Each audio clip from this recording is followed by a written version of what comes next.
रोशनी रोशनी रोशनी आंखें खोलो, मुझे माफ कर दो रोशनी, मुझे सब पता चल गया है। रोशनी ने धीरे से आंखें खोली। विक्की की आंखों में आंसू देखकर वो चौंक गई। साहब आप यहाँ, मुझे जाने दीजिए, मैं चोर नहीं हूँ। नहीं रोशनी, तुम चोर नहीं हो, मैं गुनहगार हूँ। चलो घर चलो, माँ का बुरा हाल है। सड़क पर सोने वाली बनी करोड़पति घर की इकलौती बहू। मुंबई शहर की झोपड़पट्टी में रोशनी नाम की एक गरीब लड़की रहती थी। माँ बाप न होने की वजह से वो अपना गुजारा बड़ी मुश्किल से कर पा रही थी। हे भगवान, आज का मौसम कुछ ठीक नहीं लग रहा।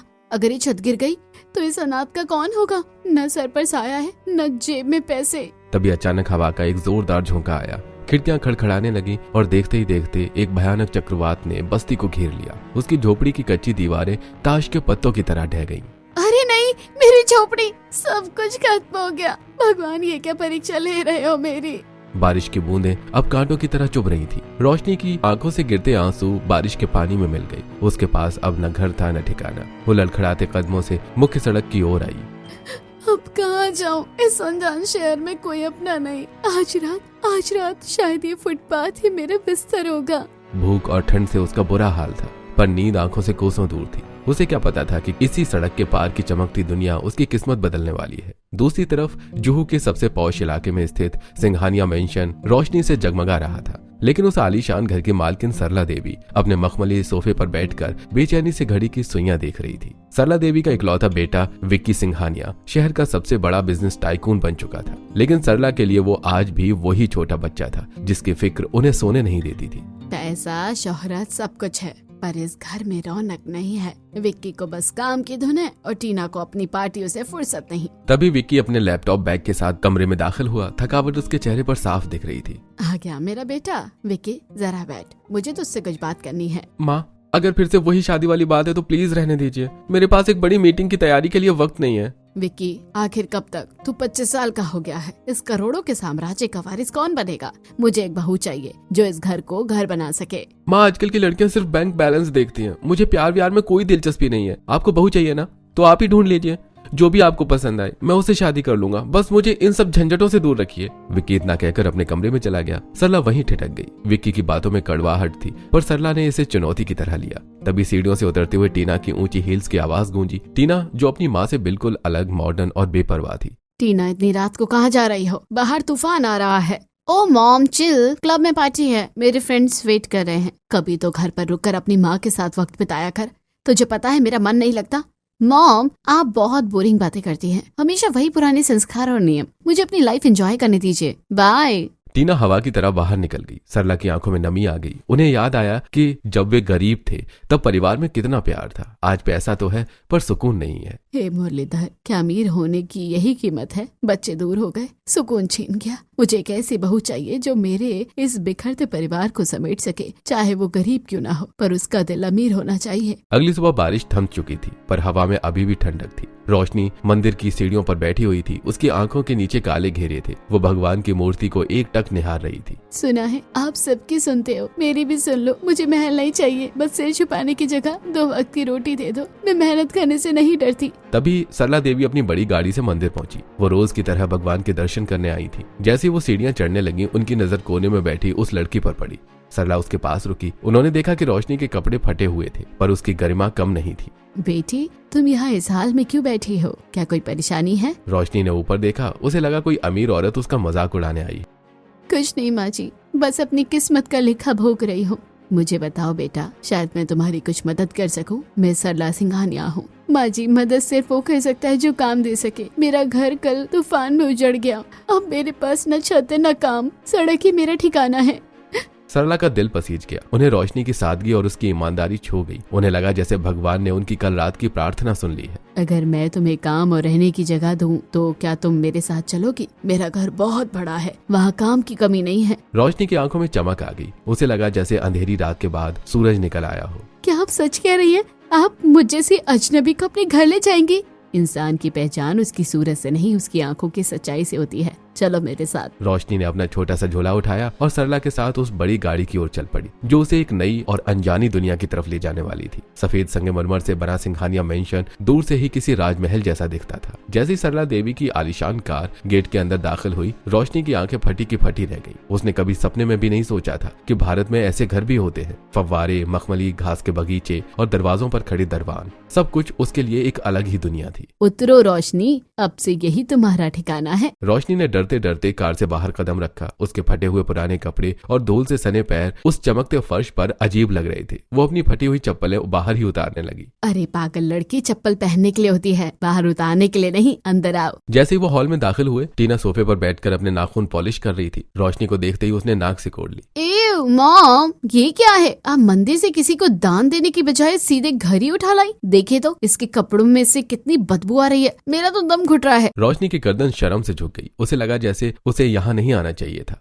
टीना, जुबान संभाल कर बात करो। ये रोशनी है और आज से ये यहीं रहेगी। इसे काम की जरूरत है और मुझे एक सहारे की। और रही बात बदबू की, तो वो कपड़ों में है, नियत में नहीं।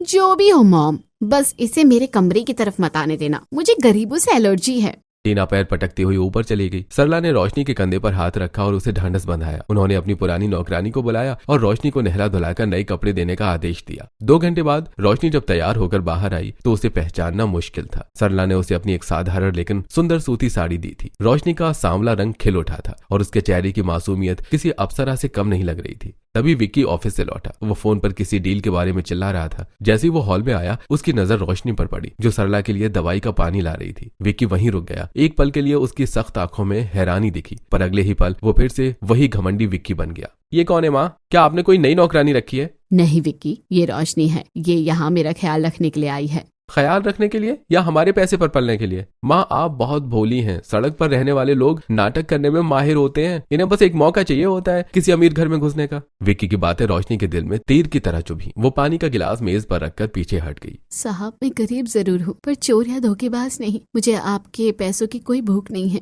बस अपनी मेहनत की रोटी कमाना चाहती हूँ। ओह, तो जबान भी चलती है इसकी। देखो माँ, ये अभी से बहस कर रही है। सुन लड़की, इस घर में रहना है तो अपनी औकात में रहना। मेरी नजरों से दूर रहो तो ही अच्छा है। विक्की बिना पीछे मुड़े अपने कमरे की ओर बढ़ गया। रोशनी की आंखों में आंसू थे, पर उसने उन्हें गिरने नहीं दिया। अगले कुछ हफ्तों में रोशनी ने घर का सारा नक्शा बदल दिया। वो सुबह जल्दी उठकर मंदिर जाती, सरला के लिए काढ़ा बनाती और उनके पैरों की मालिश करती। सरला को अब अकेलापन महसूस नहीं होता था। रोशनी न केवल उनका काम करती थी, बल्कि उनसे घंटों बातें भी करती थी, जो विक्की और टीना के पास कभी नहीं था। सरला ने गौर किया कि विक्की, जो हमेशा बाहर का खाना खाता था, अब रोशनी के हाथ की बनी दाल चावल बड़े चाव से खाने लगा था। हालांकि वो ऊपर से सख्त बना रहता, पर उसकी निगाहें अक्सर रोशनी को ढूंढती। एक शाम सरला ने विक्की को अपने कमरे में बुलाया। विक्की, तूने कहा था ना कि मैं अपने लिए बहू चुन लूं। मैंने चुन ली है। विक्की का दिल एक पल के लिए धड़कना भूल गया। उसे शायद माँ किसी बड़े बिजनेस पार्टनर की बेटी का नाम लेगी। कौन है वो? रोशनी। वो जोर से हंसा, लेकिन उस हंसी में घबराहट थी। मॉम, क्या आपका दिमाग ठिकाने पर है? वो एक सड़क छाप लड़की है। दुनिया क्या कहेगी? विक्की सिंघानिया ने अपने नौकरानी से शादी कर ली। लोग मेरा मजाक उड़ाएंगे। दुनिया क्या कहेगी ये मुझे नहीं पता। मुझे बस ये पता है कि रोशनी जैसी संस्कारी और देखभाल करने वाली लड़की इस पूरे मुंबई शहर में नहीं मिलेगी। वो तेरी दौलत से नहीं, मुझसे प्यार करती है। नहीं माँ, कभी नहीं। मैं किसी मॉडल या बिजनेस वुमन से शादी कर सकता हूँ, पर इस भिखारी से नहीं। आप ये ख्याल अपने दिमाग से निकाल दीजिए।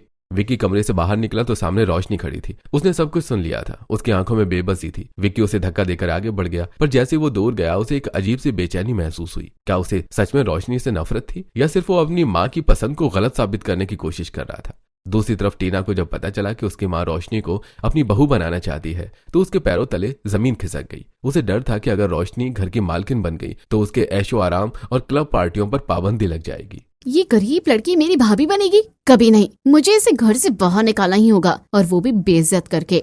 टीना ने खतरनाक योजना बनाई। उसने अपनी माँ का कीमती हीरों का हार उठाया और उसे चुपके से रोशनी के कमरे में उसके पुराने झोले के नीचे छुपा दिया। अगले दिन घर में हंगामा मच गया। अरे, मेरा हीरो का हार नहीं मिल रहा। कल तो यही रखा था। मॉम, मैंने तो पहले ही कहा था, बाहर के लोगों पर भरोसा करना भारी पड़ेगा। रोशनी, अपना झोला चेक कराओ। रोशनी का चेहरा सफेद पड़ गया। दीदी, मैंने कुछ नहीं लिया। मैं कसम खाती हूँ। अरे, चेक करने में क्या हर्ज है? अगर तुम सच्ची हो तो डरो मत। विक्की खुद रोशनी के कमरे में गया और उसका झोला पलटा। जैसे ही झोला पलटा, हीरो का हार फर्श पर गिर पड़ा। पूरे कमरे में सन्नाटा छा गया। विक्की की आंखों में नफरत की आग थी। तो ये है तुम्हारी सच्चाई? तुम भी वैसी ही निकली जैसी मैंने सोचा था। मेरी माँ के भरोसे का ये सिला दिया तुमने। रोशनी सन्न खड़ी थी। उसे समझ में नहीं आ रहा था कि जो हार उसने कभी छुआ तक नहीं वो उसके झोले में कैसे आया। उसकी चुप्पी ने विक्की के शक को यकीन में बदल दिया। अब क्या कहोगी? सबूत तुम्हारे सामने है। मैं जानता था कि तुम्हारी इस मासूमियत के पीछे एक शातिर दिमाग छुपा हुआ है। तुम जैसी लड़कियां अमीर घरों में सिर्फ हाथ साफ करने आती हैं। साहब खुदा की कसम मैंने इसे नहीं छुआ। मुझे नहीं पता ये मेरे झोले में कैसे आया। माँ जी आप तो मुझ पर यकीन कीजिए। सरला देवी चुप थी। उनकी आंखों में गहरा दुख था। उन्हें समझ में नहीं आ रहा था कि जिसे उन्होंने अपनी बहू बनाने का सपना देखा क्या वो वाकई ऐसी हो सकती है। टीना बगल में खड़ी मुस्कुरा रही थी। मॉम अब तो इसकी पुलिस कंप्लेंट करनी पड़ेगी। इसे इसकी असली जगह यानी जेल भेजना चाहिए। पुलिस की जरूरत नहीं है टीना, इसे अभी के अभी इस घर से बाहर निकालो। इसके जैसे लोग हमारे घर की हवा खराब करते हैं। विक्की ने रोशनी का हाथ पकड़ा और उसे घसीटते हुए मुख्य द्वार की ओर ले जाने लगा। रोशनी गिड़गिड़ाती रही पर विक्की के कान बंद थे। उसने रोशनी को गेट के बाहर धकेल दिया और जोर से दरवाजा बंद कर दिया। रोशनी फिर से वहीं पहुंच गई थी जहां से उसकी शुरुआत हुई थी, सड़क पर। बारिश शुरू हो चुकी थी। वो सड़क के किनारे एक पेड़ के नीचे बैठकर फूट फूट कर रोने लगी। उसे हार खोने का दुख नहीं था, उसे दुख था उस भरोसे के टूटने का जो सरला देवी ने उस पर किया था। उधर सिंघानिया मेंशन के अंदर सरला देवी की तबीयत अचानक बिगड़ने लगी। रोशनी के जाने के बाद घर का वातावरण फिर से बोझिल हो गया था। विक्की अपने कमरे में बेचैनी से टहल रहा था। उसे जीत तो मिल गई थी पर सुकून नहीं। उसे रोशनी की वो चीखें और उसकी बेगुनाही की कस्में बार बार याद आ रही थी। तभी उसने टीना को अपने कमरे में फोन पर बात करते हुए सुना। वो बालकनी में खड़ी अपनी सहेली से हंसकर बात कर रही थी। हाँ यार फाइनली उस मिडिल क्लास ड्रामा को घर से निकाल ही दिया। मैंने ही वो हार उसके झोले में डाला था। भाई और मॉम को तो भनक तक नहीं लगी। अब घर मेरा है और मेरी पार्टियां फिर से शुरू। ये सुनकर विक्की के पैरों तले जमीन खिसक गई। उसे अपनी गलती का एहसास हुआ। उसने एक बेगुनाह लड़की पर हाथ उठाया था और उसे फिर से उसी नरक में धकेल दिया था जहां से माँ उसे लाई थी। विक्की गुस्से में टीना के सामने आया। टीना का चेहरा डर के मारे सफेद पड़ गया। तुमने ये क्या किया टीना? सिर्फ अपने ऐशो आराम के लिए तुमने एक लड़की की इज्जत और जिंदगी के साथ खिलवाड़ किया। शर्म आती है मुझे कि तुम मेरी बहन हो। विक्की ने तुरंत अपनी कार की चाबी उठाई। बाहर मूसलाधार बारिश हो रही थी पर विक्की को इसकी परवाह नहीं थी। वो पागलों की तरह शहर की सड़कों पर रोशनी को ढूंढने लगा। कहाँ होगी वो? इस तूफान में वो कहाँ गई होगी? हे भगवान, उसे कुछ होना नहीं चाहिए वरना मैं खुद को कभी माफ नहीं कर पाऊंगा। वो उसी मंदिर के पास पहुंचा जहां वो पहली बार मिली थी। वहां रोशनी नहीं थी। वो फुटपाथों पर, बस स्टैंड्स पर, हर जगह उसे ढूंढता रहा। आखिर में शहर के पुराने पुल के नीचे उसे एक दुबली सी आकृति दिखाई दी। रोशनी ठंड से कांप रही थी और बेहोश होने की हालत में थी। विक्की कार से उतरा और दौड़कर उसके पास गया। रोशनी, रोशनी, रोशनी आंखें खोलो। मुझे माफ कर दो रोशनी, मुझे सब पता चल गया है। रोशनी ने धीरे से आंखें खोली। विक्की की आंखों में आंसू देखकर वो चौंक गई। साहब आप यहाँ, मुझे जाने दीजिए, मैं चोर नहीं हूँ। नहीं रोशनी, तुम चोर नहीं हो, मैं गुनहगार हूँ। चलो घर चलो, माँ का बुरा हाल है। विक्की उसे सहारा देकर कार तक लाया। उस रात विक्की के मन में रोशनी के लिए जो नफरत थी वो सम्मान और एक अनजाने खिंचाव में बदल चुकी थी। जब विक्की रोशनी को लेकर घर पहुंचा तो घर का माहौल बदला हुआ था। सरला देवी बिस्तर पर लेटी थी और डॉक्टर उन्हें चेक कर रहे थे। टीना एक कोने में सिर झुकाई खड़ी थी। जैसी सरला ने रोशनी को देखा उनकी आंखों में चमक आ गई, लेकिन अगले ही पल उन्होंने अपना चेहरा घुमा लिया। विक्की तू इसे ले तो आया पर अब मेरा क्या भरोसा। मेरा दिल अंदर से टूट गया है। मुझे लगता है अब मेरा अंतिम समय आ गया है। मॉम आप ऐसी बातें मत कीजिए, सब ठीक हो जाएगा। ये सब तभी ठीक होगा जब तू इस घर को एक वारिस देगा और रोशनी को अपनी पत्नी के रूप में स्वीकार करेगा। मैं चाहती हूँ कि तू इसी वक्त इसी घर के मंदिर में रोशनी की मांग भरे, तभी मेरी आत्मा को शांति मिलेगी। विक्की सन्न रह गया। वो जानता था कि माँ उसे मजबूर कर रही है पर रोशनी की ओर देखते हुए उसे लगा कि शायद यही सही है। रोशनी की सादगी और उसके बलिदान ने विक्की के पत्थर दिल को पिघला दिया था। विक्की ने मंदिर से सिंदूर की डिब्बी उठाई। रोशनी पत्थर की मूर्त बनी खड़ी हुई थी। रोशनी क्या तुम इस गुनहगार को माफ करके मेरा साथ दोगी? रोशनी की आंखों से आंसू बह निकले। विक्की ने एक झटके में उसकी मांग सिंदूर से भर दी। सरला देवी के चेहरे पर एक विजयी मुस्कान दौड़ गई। हवेली के मंदिर में दियों की रोशनी विक्की और रोशनी के चेहरों पर पड़ रही थी। रोशनी की मांग में चमकता लाल सिंदूर इस बात का गवाह था कि उसकी तकदीर रातों रात बदल चुकी थी। जो लड़की कल तक सड़क किनारे सिर छुपाने की जगह ढूंढ रही थी, आज वो सिंघानिया खानदान की बहू बन चुकी थी। विक्की ने जब रोशनी की आंखों में देखा तो उसे वहां लालच नहीं बल्कि एक डर और पवित्रता दिखी। विक्की का घमंड पूरी तरह से टूट चुका था। रोशनी